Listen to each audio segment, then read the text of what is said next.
Good afternoon. My name is Marcus Nolan. I'm the Director of Studies here at the Peterson Institute, and I'd like to welcome you to our program on national competitiveness, scalability of international value chains, and location of production. This is an event that is going to run partly off of an all-day academic conference we had yesterday. And as one of the participants said about that conference, if this stuff is so damned important, then we need to come up with a better name for it. And looking at this title, I think it's quite a mouthful. We should come up with a better name for the topic we're talking about. Maybe global value chains. All right. We have a number of excellent speakers. Filippo Di Mauro is going to start off. He's going to basically fill many of you in on what happened yesterday at the conference. And he will be followed by Richard Baldwin, Bernard Hoekman, Lucien Cernat, and Ralph Carter. I have to start off with an apology. Filippo was going to use is using a PowerPoint. The bulb that illuminates the large screen behind us went out about 30 minutes ago, and I was told that it would take 30 to 45 minutes to replace and involve 2 ladders and moving tables. So I said we would go to more older, more robust technology called photocopying.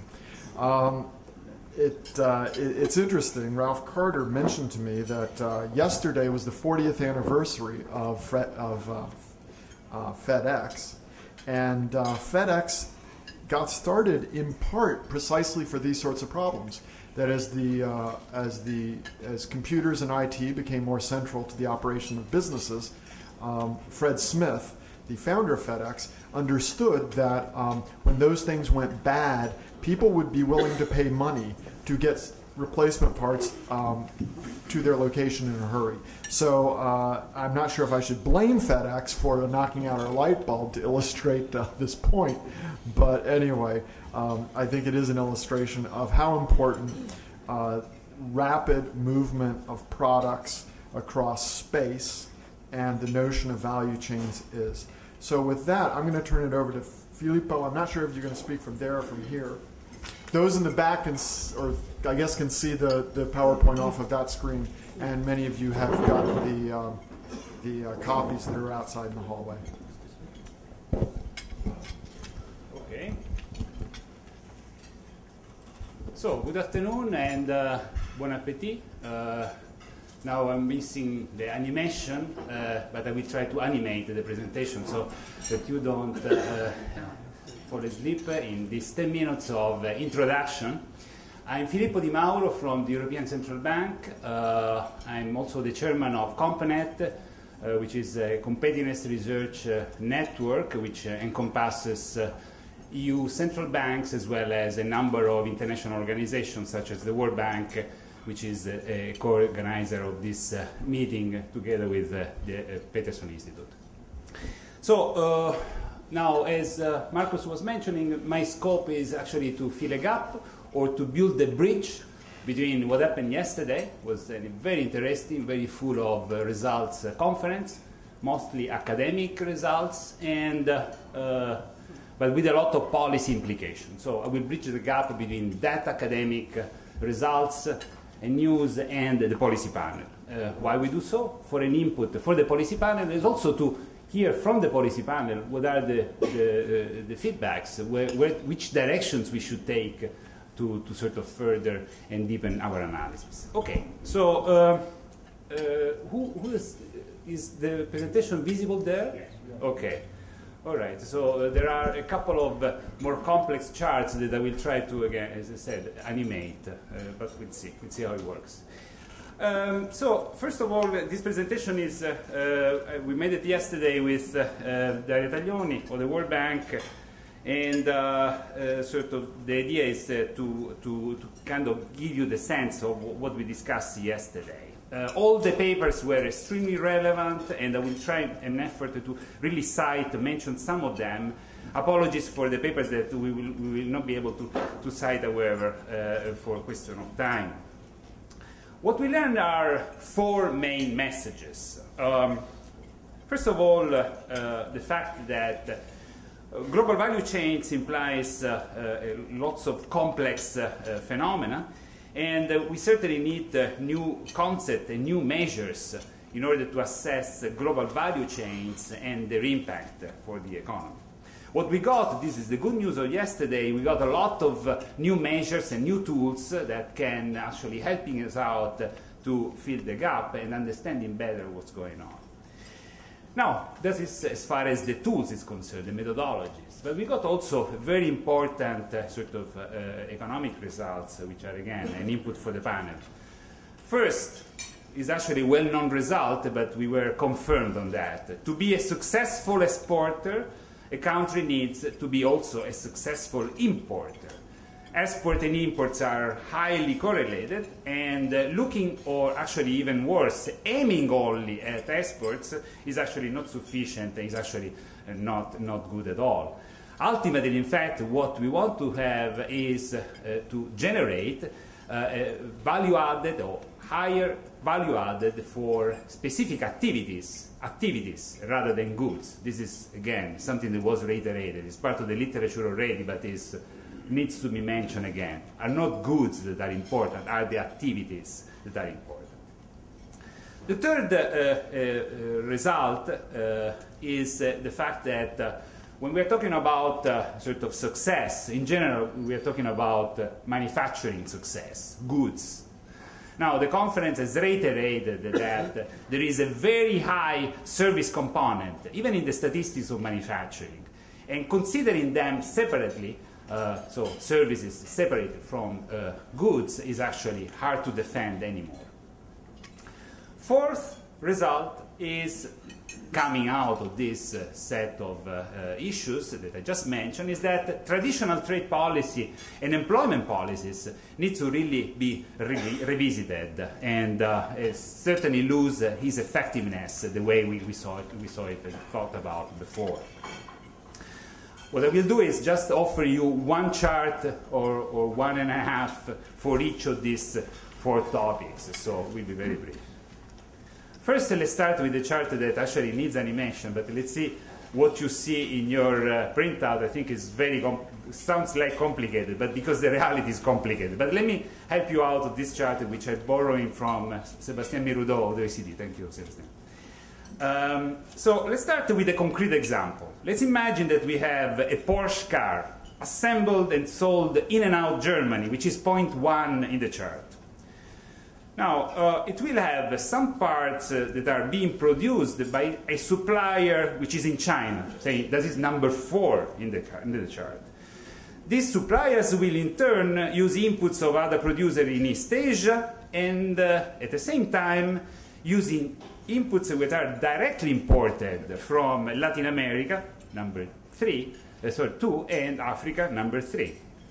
The car eventually will be sold exported actually to final consumption in America. Now, there are, out of these schemes, lots of new dimensions which are coming out and must be considered. Again, consider that this one is a simplification of a reality which is normally much more complex. 3 dimensions, I said. First dimension, which is, you see the animation? Person there, you see the animation? It's actually a nice animation. So you have that there is the gross export from Germany to the US should be decomposed in its value-added components. So what are the value-added components? There are 2 value-added components. There is a domestic value-added component, so whatever you produce with your resources at home, and then there is a foreign value-added component, which is basically what you actually import from abroad, the value-added imported from abroad. Keep in mind this concept because I will return to that in a second. The second item that comes out, the second dimension, which is very important in this complex setup, is the fact that the number of production stages actually matters a lot. The number of production stages matters a lot. Think about, for instance, a different taxation, which basically the components will be subject to across the very complex chains. So this will make a difference, correct? So you have to figure out how complex is the production setup. Third is the dimension of final demand.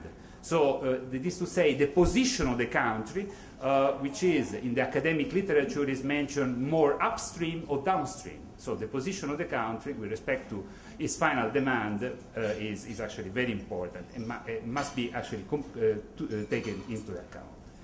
The good news, exactly as I was mentioning before, is that out of the conference we got a lot of new indicators which can synthesize the position of the country in all these very complex dimensions. But why is this important? Well, let me make an example. There are lots of indicators which are traditionally used, which, because of the correction of value added, are in fact used, very little use anymore.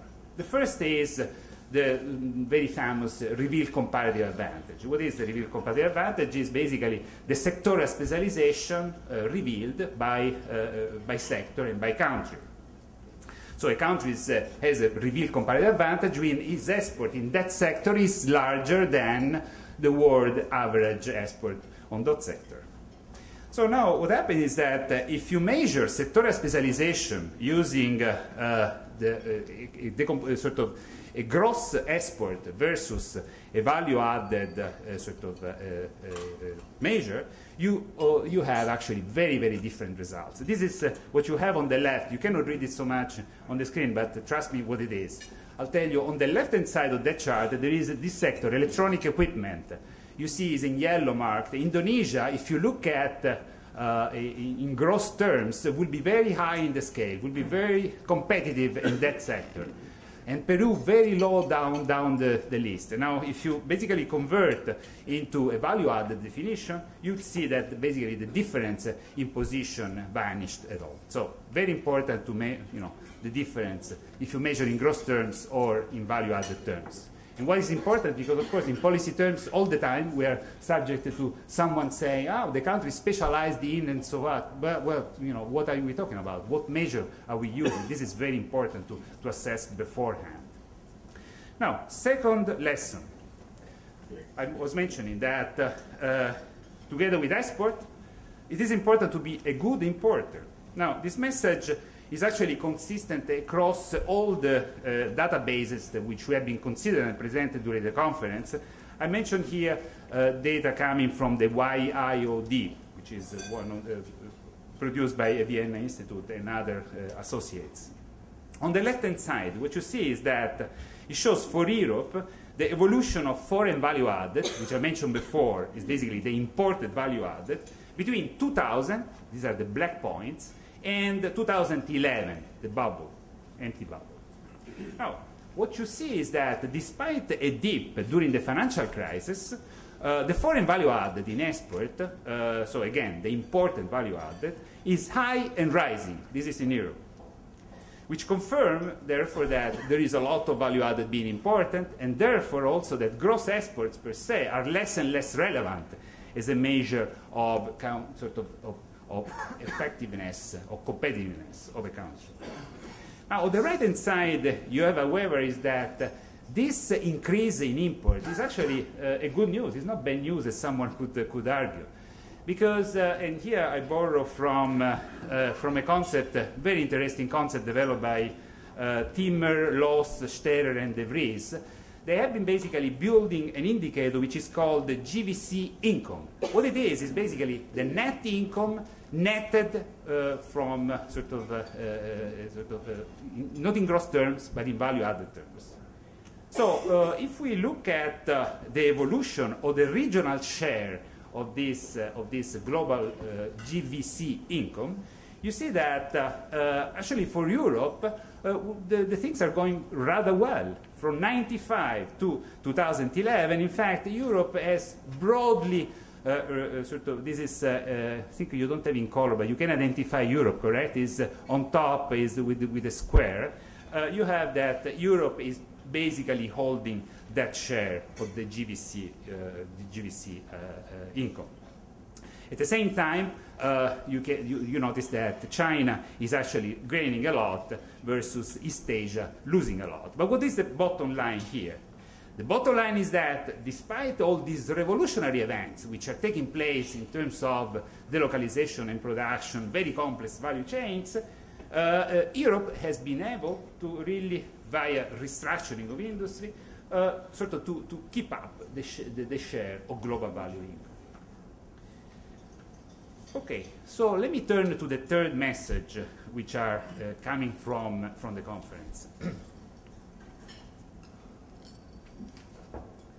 So the message is that embodied services are actually increasing relevant. What are these embodied services? Well, embodied services are basically services, so banking, insurance, whatever, that are actually included in the manufacturing, but are not explicitly accounted for in the statistics. So it's something that you cannot see in the statistics, but is there. Now, what the research has shown, this is research by Liu, Matu, Wang, and Wei. They show that embodied services account for a larger share of value added in export. The evidence also for the US is very clear. Yesterday, Brad Jensen was mentioning that for the United States, trading services, true, is only 20% of the total exports.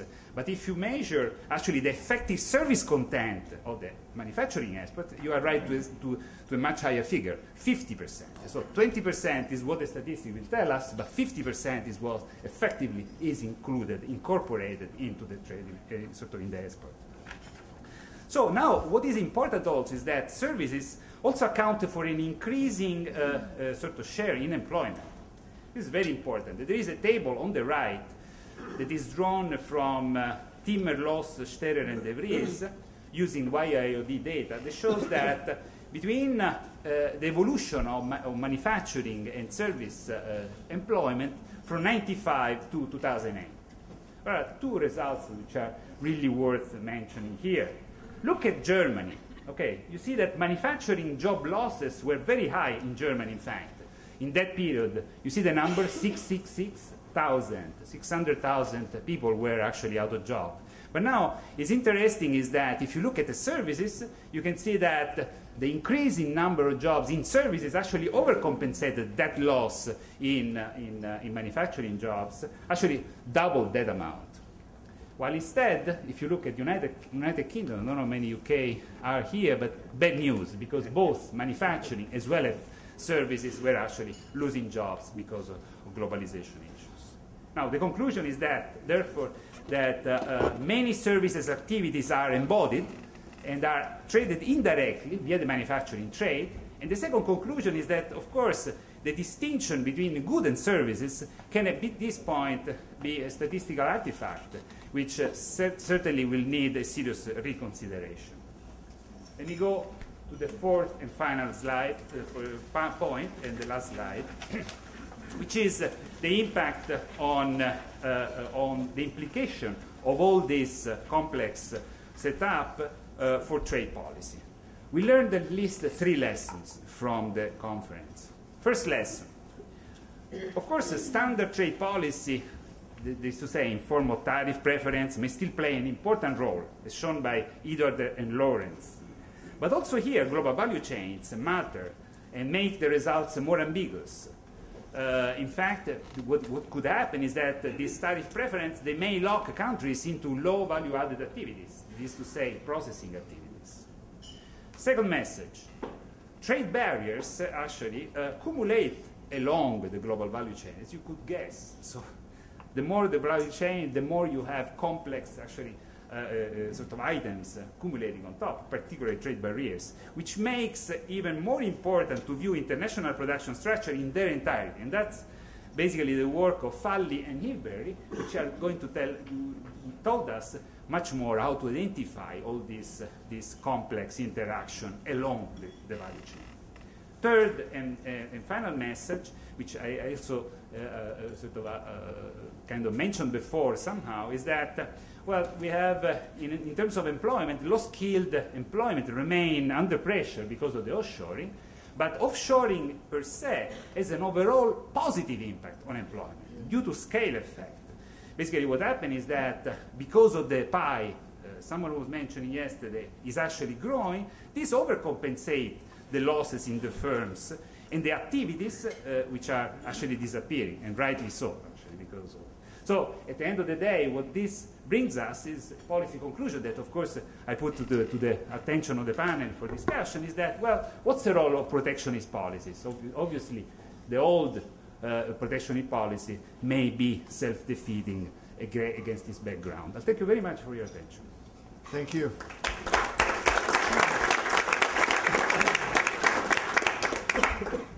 Thanks. I think I'll just stay here if that's all right. Okay, so thank you for this opportunity. And Marcus, the name. Let's talk about the name. I've been working on this, and I have a suggestion. Maybe we should call it finally some value added out of trade statistics. That probably doesn't work so well.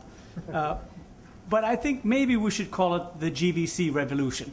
Although GVC is not the right name, let's just call it the GVC revolution. And I really do believe it's a revolution. I think it's changed a lot of how we think about things and how we should think about things. I'd like to point out that this is not really a conceptual revolution. It's really a data revolution, and the leaders of this revolution are in the room. The guys who are putting together the data set so we can actually see how this stuff is working, they're all sitting here. And I feel a little embarrassed to talk in front of them, but it seems to be my fate at this time in life where I talk about other people's ideas to get people excited about it, and then trying to get people excited about doing work that I don't have time to do myself. So here it is. What I'm going to do is provide a couple insights, and I'm going to put them very starkly. I'm going to try and be provocative to provoke discussion, because, of course, that's really the value added of this kind of panel, is to discuss these things. And I call them insights because they're testable but not tested. They're not speculation or some philosophical idea. These are testable but just not tested. So the first one is it's not really about trade. Trade is a symptom. In my humble opinion, the key nucleus, or the nucleus of global value chains is know-how, international movement of know-how. This international movement of know-how changes a lot of things and leads to things like trade in goods, trade in services, and the networking of production stages that weren't previously done. But this is not like nations who have comparative advantage. We're lowering the barriers, and the nations exploit their comparative advantage by exporting more. That's not what's going on here. As it's been easier to organize complex activities over great distances, nations are leveraging their comparative advantage by moving the sources of comparative advantage abroad, in particular know-how. To put it sort of bluntly, what global value chains, and you know, I don't have time to talk about all the provisos. To put it bluntly, what global value chains are is high-tech firms taking firm-specific knowledge and combining it with low-wage labor in developing countries, then having to network the whole thing together. The core there is the international movement of the know-how, not the trade that it leads to, not the investment, et cetera, et cetera. So in some sense, we're seeing global value chains change countries' comparative advantage. Or more specifically, the whole notion of a national comparative advantage is irrelevant. Comparative advantage is now bundles of several nations' technologies and factors. So if you want to know why is Thailand exporting cars, the answer is not that finally the foreigners lowered their barriers so Thailand can finally export their comparative advantage in cars. The offshoring changed comparative advantage of Thailand, and Thai cars are a bundle, not of Thai technology, only Thai, but of many nations. So when you think about this, don't think about it only as a trade phenomenon. So the second insight is I'd like to think about globalization, or I'd like to invite you to think about globalization as cascading constraints. So to do things like global value chain, you need to move goods, ideas, and people. And in the first phase of globalization, the cost of moving goods fell. And we came up against a communication constraint. So production clustered at a very local level into factories. Then the ICT revolution came along and relaxed the communication constraint. And we saw a dispersion of stages internationally. But now we're against the people constraint. There's, in my opinion, a strong geographic element to global value chains because people still have to fly between facilities. Key technicians, key managers still need to move. And as a consequence, countries who are far away from technological leaders like Africa and Latin America are having trouble coming into this, not because of the goods constraint, not because of the ideas constraint, but because of the people constraint. Okay, let me very quickly move on to how I use these insights to organize some thinking about policy implications. First, I'm going to talk about domestic policy, competitiveness policy, industrialization policy for developing countries, and trading policies, and I have 5.5 minutes. Ready? Okay. Domestic policy. Governments have to share the pains and gains from globalization in order to make the whole thing work. In the old days, globalization hit economies at the sectoral level and the skill group level. And almost all of our policies are triggering to help declining sectors and disadvantaged skill groups. But this global value chain thing is affecting the economy with a much finer degree of resolution. It's affecting individuals and stages, not sectors and skill groups. As a consequence, the social policies have to be refined to react at a much more individual level. Moreover, the impact of globalization has become more sudden because it's triggered by the lowering cost of information, not goods. It's become more individual since as the production sectors break up, individuals can be hurt individually. And it's become more unpredictable because we don't really understand the glue that kept the production together locally in one place, and it's flying apart in ways that we can't predict. That's one. Competitiveness policy. Most of you here will have heard of the smile curve, where you have a value-added chain like this: pre-fabrication services, fabrication, and post-fabrication services. And the idea is that in the 60s and 70s, it was about one-third for the value. And recently, it's formed a smile, where the value added in fabrication has fallen and the value added in the pre and post services have increased. Now, I think this is inevitable for a lot of reasons. One, technology from high-tech countries are increasing the productivity of fabrication in poor countries, and fabrication has become a commodity. So its value has gone down, pushing this into the things. As far as competitiveness policy, I would just point out that really, if you're a developing country, you're going to look for some fabrication. It's going to go to southern factories. If you're a rich country, look to the corners of the smile. It will be northern cities. And I think developing countries need to think about cities as 21st century factories, because that's where the value-added link to manufacturing will be, in northern cities. The Netherlands was one of the first ones to do this in NL 2040. For developing countries, I think there's two questions. How do you join a supply chain? And then how do you densify your participation in the production network? I really don't like the word chain. It's 1950s thinking, like it's a car factory. This is not a chain, it's a network. And you're not trying to move up the value chain or down the value chain. You're just trying to densify your participation in it. So how do you join and how do you densify? Those are the big questions. And you can't just think about it as trade. Lastly, trade policy. I'd like to invite you to think about TPP and the mega regionals, not so much as trade agreements, but as offshoring pacts. What they're really doing is making it easier to take firm-specific assets and combine them with labor overseas, and then network the whole thing together. In fact, if you look at the tariffs that would be lowered by something like TPP, they're tiny. What it's really about is assuring tangible and intangible property rights to facilitate production networking. So don't think of them as trade agreements and wonder why they're not creating trade. Think of them as trade and offshoring agreements, and thereby making the network easier.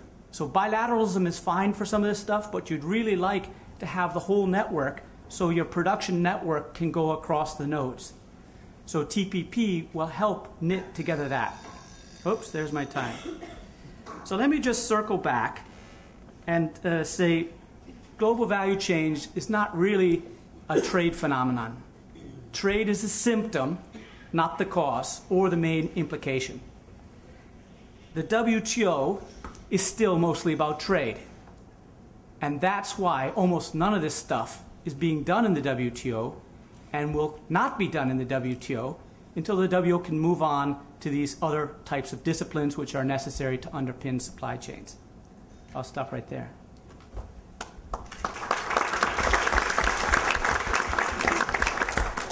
Thank you very much.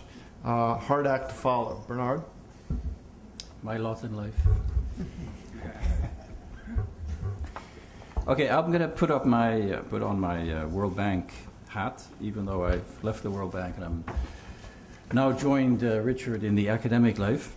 I just make 4 points in terms of the policy implications of a lot of the research that was just summarized by Filippo, and more generally a lot of the work that is ongoing in institutions like the World Bank, because that is very much focused on issues relating to how do you get into supply chains, how do you kind of upgrade in the sense of ensure that more value is added in particular countries.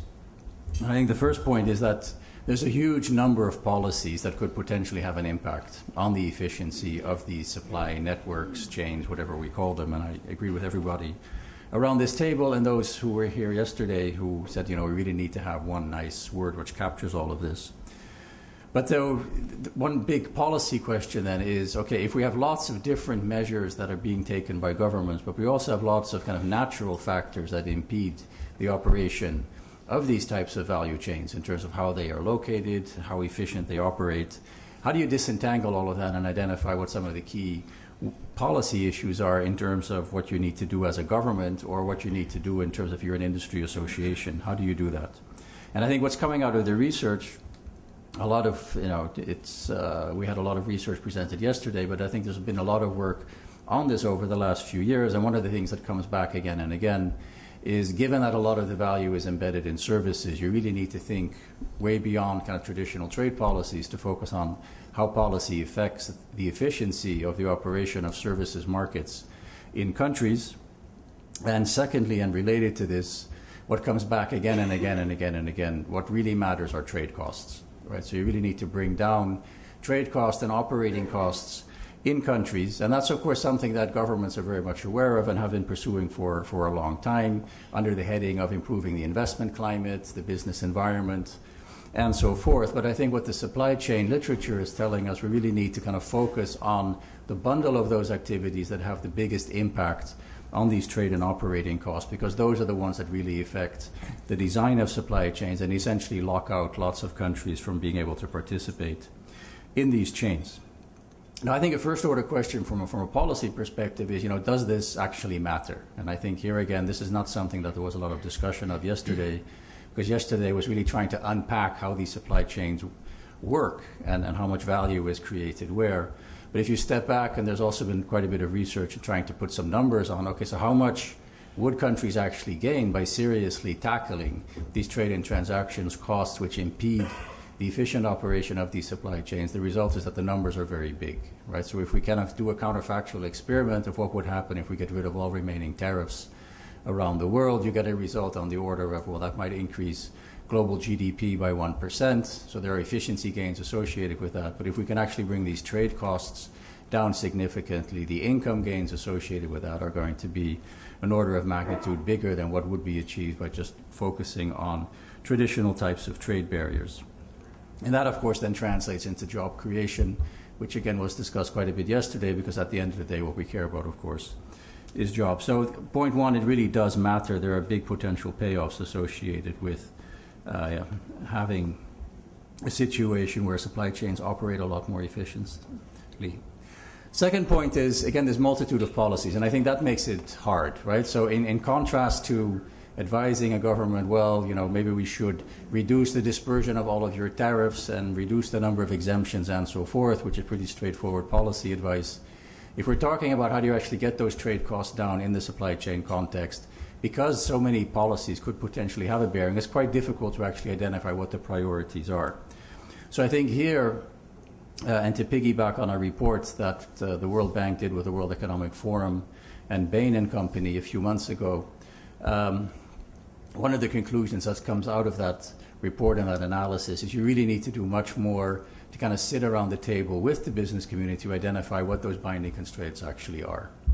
And it's going to differ by country, it's going to differ by type of product, and I think the comparative advantage types of issues that Richard was talking about means that it is going to be different for different types of countries, and ultimately the only way you're going to kind of discover what the key policy constraints are is by actually figuring out with the people who have done that investment and who are operating in those environments, okay, here are the 3 or 4 things that together actually make a big impact. And I think one of the things we've been doing too much of in the policy world is we're focusing on particular types of instruments or particular types of policies without really trying to think through, is this actually going to make a difference? Is this really a binding constraint?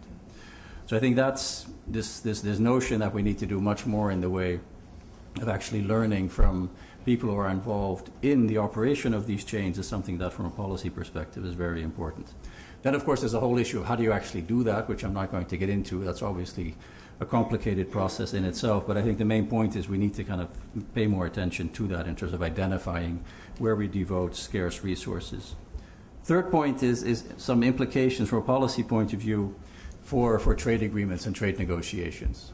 And I think one of the things that supply chains have taught us is that the traditional approach towards negotiating trade agreements really doesn't make a whole lot of sense. And I think here, again, to piggyback on what Richard was talking about, is that the distinction, and what Filippo was mentioning earlier, the distinction between goods and services is increasingly becoming blurred. It's increasingly not the case that we should be focusing only on products. We also need to focus on the ability of factors of production to move. That's people, that's knowledge. So again, you have this notion of there's a bundle of things that need to be done in order to make a difference in terms of generating income gains, welfare improvements.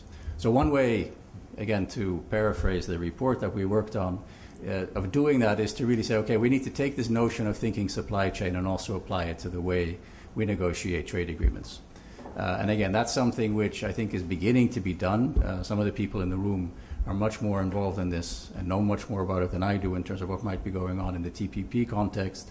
But I think the main point is you need to cut through these various silos that exist also in the trade negotiating context, where we're talking only about trade facilitation as defined as something that has to do with customs and border management, and we don't really bring in the distribution services, transportation services, the role of product standards, and so forth. So I think a lot of the key issues that affect supply chains and the operation of supply chains are being discussed in trade agreement context, but we're not putting it together in a way that we necessarily are going to see a big impact as a result of what is being negotiated. So I think the supply chain notion could be quite a powerful device to actually make trade agreements a much more relevant instrument in terms of helping to improve the operation of supply chains and therefore also encouraging the investment and job creation that we're looking for.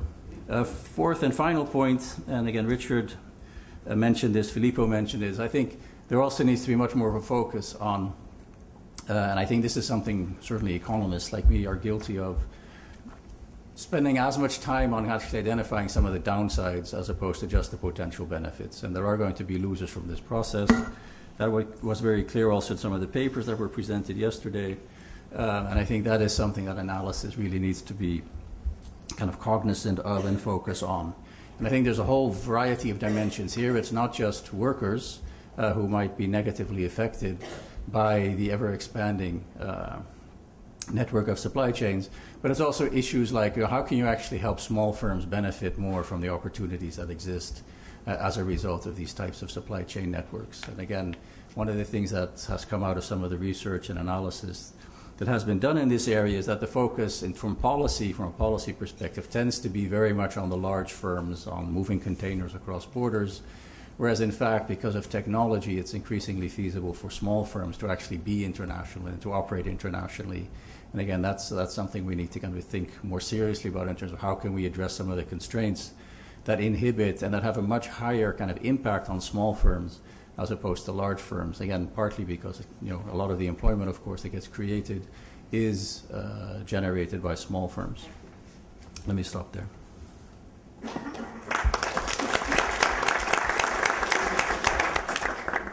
Thank you, Lucien. All right. Thank you. Thanks a lot for the invitation. And I was thinking how to make a difference on this panel. And after a full day of excellent papers, plenty of ideas and interesting findings, so I thought in the end I should still stick to the old idea of comparative advantage if I want to bring value to the debate. So my comparative advantage is being an economist in a trade policy making institution. So today I'm going to try to have a sort of a dialogue between two parts of myself, and the theme would be like global value chains explained to my trade commissioner. I mean, that will be the guiding theme of what I'm going to say. I may wander around that, I will probably go on different paths, but keep that in mind as I move along through my thoughts. So essentially I want to unpack this emerging idea that links excellent research like the one we've seen today and in the last 1.5 years, I think, and trade policy making. Trade policy making is extremely interested in these ideas, and I think if you look at the number of speeches that have now been made by trade ministers, by my own trade commissioner, but not just my own trade commissioner, trade ministers in Europe, trade ministers in other parts of the world, the current Director General, maybe some candidates for the new Director General in the WTO, all these senior trade policy makers, they are at least in their own speeches cognizant of the importance of this theme. So at the discourse level, the change has been achieved. So I agree with Richard, that was a quick win, a quick revolution. But as someone who was a teenager lived in a country that went through a revolution, I know very well that making a revolution at the end of the day is a piece of cake compared to the transition that follows. You think you've won when we finish the revolution. No, the hard work starts once you finish the revolution. You have to do the transition. So now let's assume we are in the transition phase where people say global value chain is great. Yes. So what now? And now when it comes to the so what question, when it comes to trade policy, and here I will spend a bit of time explaining, not because I think you don't know, but because this is what I know best, how trade policy operates on a daily basis. And as an acronym, at least in Europe, for trade policy making on a daily basis, the key mnemonic technique that I have to keep it myself fresh in my mind is I borrow a business term. It's executive MBA. So it's an EMBA. And I'll explain to you each and every letter. The M stands for multilateral. So we all know that multilateral comes first, at least in our priorities. That's why it's there, MBA. Then we have the B, which stands for bilateral. All these bilateral agreements that now in Europe we're trying to negotiate. I can tell you more about it tomorrow at 11:30 at the US ITC, where I will present a study about our EU-US FTA, what that means for global value chains and for EU export performance and US export performance, by the way. And then we have the autonomous things like AGOA, and we've seen an excellent paper yesterday on AGOA, GSP, all kinds of things that nations, they can take on their own, and they don't need to tango with anyone to come to an agreement. So now the only thing I need to explain to you is the E, and the E is a new thing. It's the enforcement ability. Our trade commissioner, and I think not just our trade commissioner, many people understood that unless you enforce these agreements that we keep signing on, unless you enforce them correctly, then the effect is not there. So enforcement may have an implication to GVCs as well, but it's not yet clear. I leave that idea on the table. Now, on these different parts of trade policy making, you have several ways in which global value chains can make a difference. The first level, I think it's achieved, as I said, beliefs, discourse, somehow people are already on board. Now, you need to move now into the operational front. So if you want to understand what a difference global value chain can make to trade policy making, you have to ask yourself, what have we been doing so far? And now that we know all these new figures and findings from GVC, we're going to do differently tomorrow. And this is the challenge when I go every now and then, I talk to my hierarchy and I say, excellent, great, fascinating statistics. Now, you tell me how I should change my course of action as of next week, because now we have a new number on the market. And this is where it's a little bit more challenging to make concrete operational conclusion in the short run. It's hard to imagine now on big initiatives things that you would do differently because of global value chain. So this is, in fact, the good way of presenting it, because in the end, it's a bit of revolution, but it's a little bit of evolution and also confirmation of things. Many of the GVC findings, in fact, tell people like us, at least in Europe, but also probably in the US, that what we've been doing so far in our trade policy was a good thing to do. We have yet another confirmation that many of our policy measures were legitimized and they are making good economic sense. And then you have to find those which, at the margin, they need to be changed. Yesterday we had excellent papers on things that are not prominent. They are not trade policy initiatives with capital letters, but they are making a difference to many businesses. I mean, processing trade, fascinating topic. We should learn more about it, and it's clearly linked to global value chain. Trade facilitation, IPR, excellent paper yesterday. I didn't know that you can do so many things on IPR and trade through eventually a global value chain approach. There are many, many areas that go below radar screen from the big discourse, the big sort of top political level of trade policy making, but when it comes to operational activities, they may make a big difference. Anti-dumping eventually might be another area where global value chain might make a difference or marginally or more. So many things that those who spend their life in doing trade policy for a living, they will see eventually that global value chains, they may have an implication. But I think for that linkage to be clearly made to policymakers, the next level of research work has to come. We need to get out of this room on the street and connect to those realities that actually make a difference when it comes to trade policy making. That the Lesotho paper, I think Robert Lawrence did a great job. It's hard to argue with such concrete findings at the closest level you can get when it comes to trade policy making, and so on and so forth. So we get the macro picture right, we get the mantra right, now we need to go into the nitty-gritty of trade policy making. And this is where I think we are just at the start of our journey, and we look forward to engaging a bit more closely with the emerging research community in doing such empirical work that at the end of the day can change the way we sign rules of origin, the way we agree on custom valuation, the way we will consider diagonal accumulation, duty drawback, IPR protection, the standards. Standards is a big thing. I mean, standard is something that goes well beyond traditional trade policy. This is the multi-stakeholder approach. I mean, things that make a huge difference for global value chain functioning has nothing to do with the portfolio of a trade commissioner or of a trade minister. And they are scattered around in all kinds of regulatory agencies. Now, these guys, next stage in our revolution is to make these heads of the executive agencies of regulatory, of this ministry, of that ministry, making speeches with global value chains in it. That's the challenge. Thank you.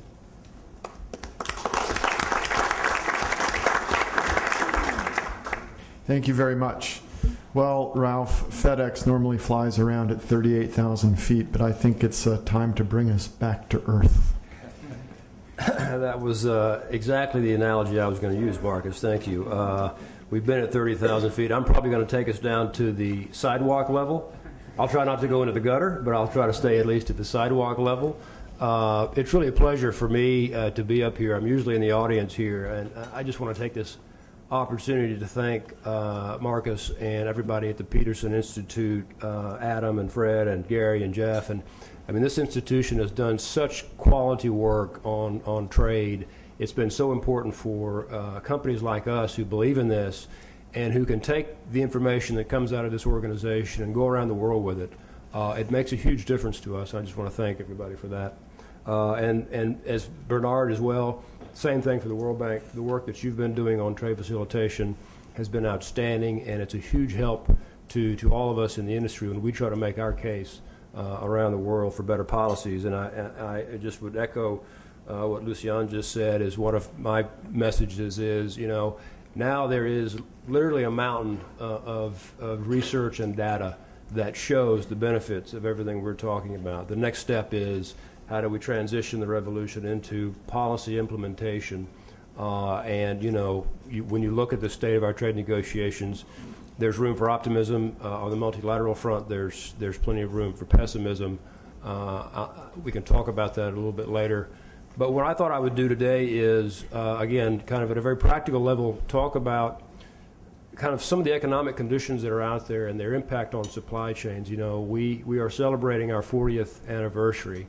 And I think there are a couple of milestones in the transportation world. One, of course, was the invention of the 40-foot container in about 1951, which revolutionized trade.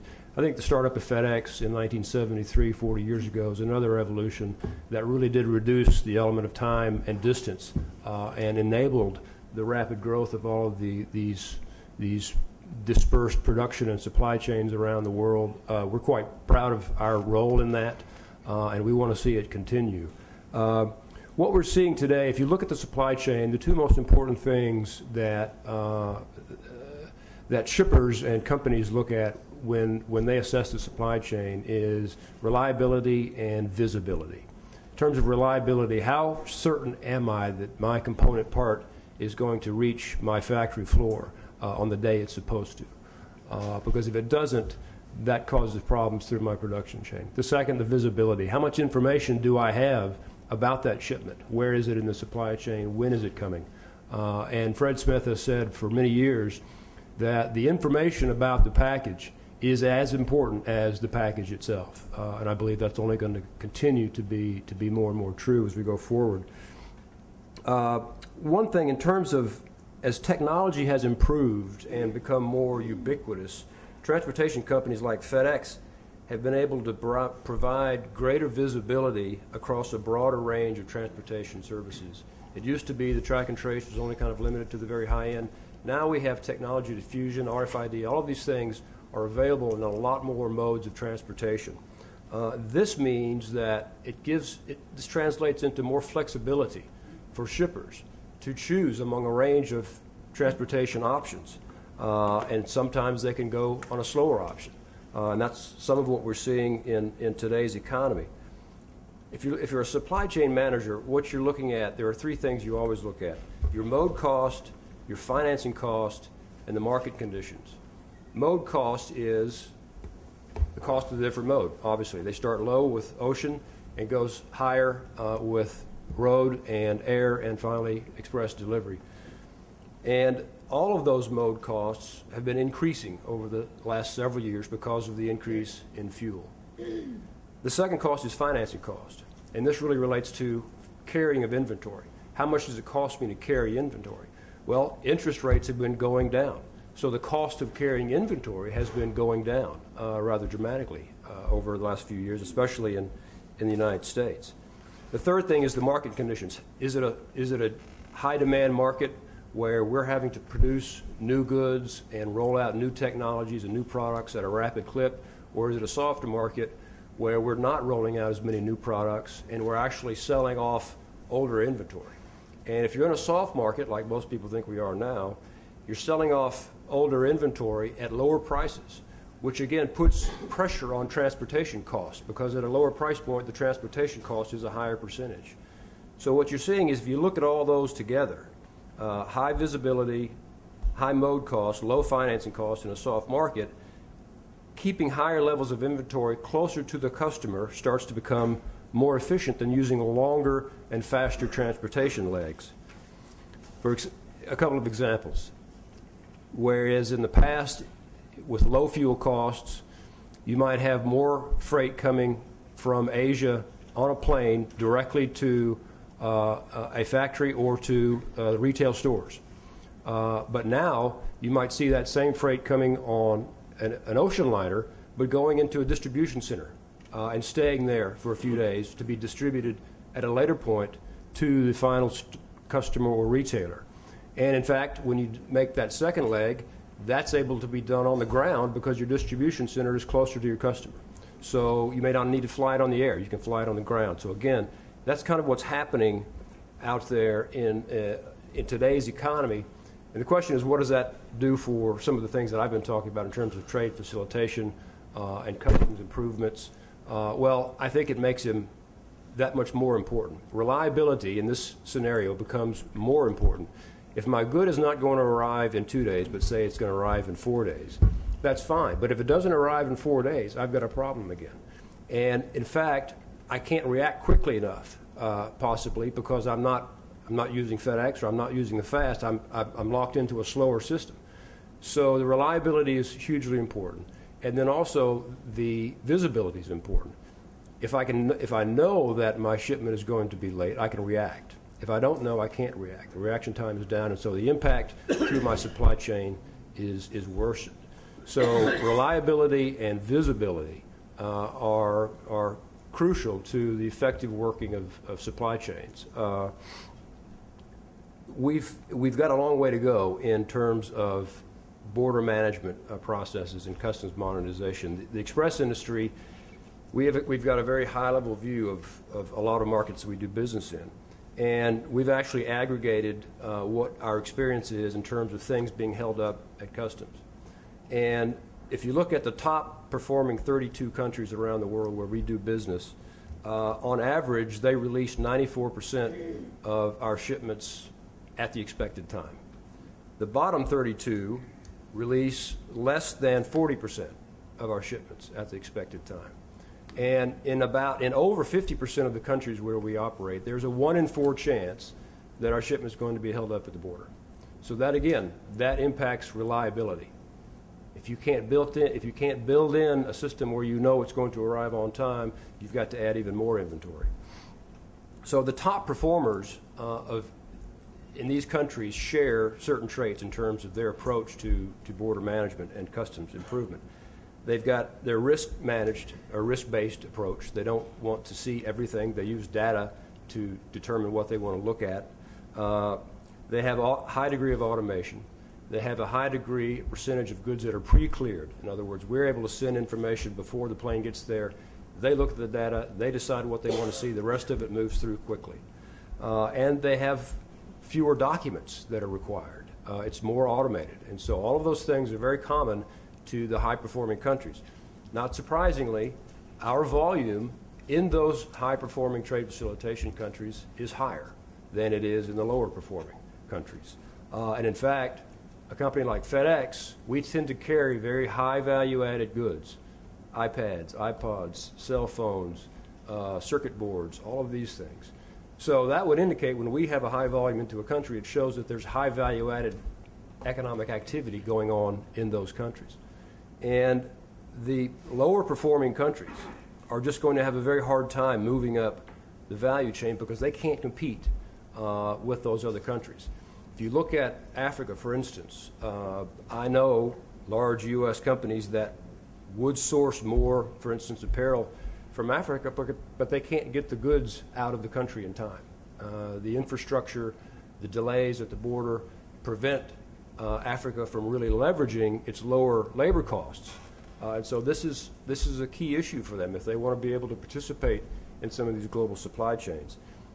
Same in Asia. I know of an example where a company was assessing 2 different countries in the region for an investment in a large manufacturing plant for a high-tech consumer electronics product. One of the questions they asked both of these countries was, I've got an input that's coming in the morning. I need to be able to export that import along with some other items within 24 hours. Can you do that? And one country said, we'll make it happen. The other country said, that's really tough, we'll try.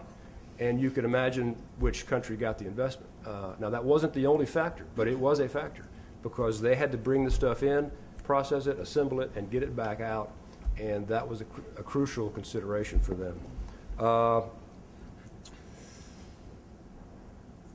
So again, what does it mean for trade policy? I think we've got some trade agenda items out there that could help all of this. The WTO trade facilitation negotiation, which would establish a set of gold standards, hopefully gold standards, for customs modernization amongst all WTO members. There's a text they've been negotiating, but as you know, it's kind of bound up now in this small package issue and also the issue of capacity building for the developing and least developing countries. we are very hopeful that this will be kind of broken loose and that they'll be able to deliver this agreement at Bali. We think it will have a very, very significant impact on global trade, and it will also have a very positive impact on the relevance of the WTO to businesses, because if they aren't able to deliver any concrete results, again, I think that's only going to hurt the credibility and the relevance of the organization. The other exciting trade negotiation is the International Services Agreement, and as has been pointed out, the component of services, the percentage of services that are in manufactured goods is now being widely recognized. And so if you want to be an efficient manufacturing economy, not only do you need to be able to import, but you need to have an efficient services economy. And I think that the research now demonstrates that quite clearly. So the ISA or the TISA is the opportunity right now to establish, again, a set of high standards for services liberalization and trade rules. And we're very optimistic about that negotiation. And the TPP was mentioned. We've been very involved in that. And one of our contributions was to try to incorporate the notion of a supply chain into the TPP. And in fact, it is in there. And for the first time, it talks about the importance of supply chains and identifies a list of chapters in the TPP that are all relevant for supply chains. And it's customs, but it's also TBT, technical barriers to trade, it's services, it's a whole host of things that can impact the functioning of the supply chain. So that's good. It also incorporates this idea of a living agreement, the notion that we'll go back and review these commitments to see whether we're all upholding them, and also how we're doing on the supply chain within the countries. Are we making progress? Are there things we could be doing better? And so those are positive advances in terms of this question about how our trade agreements do and do not really fit the way business is conducted today. This supply chain provision is meant to try to bring the agreements closer to the way business is done today. So I think I'll leave it there and look for the comments, questions.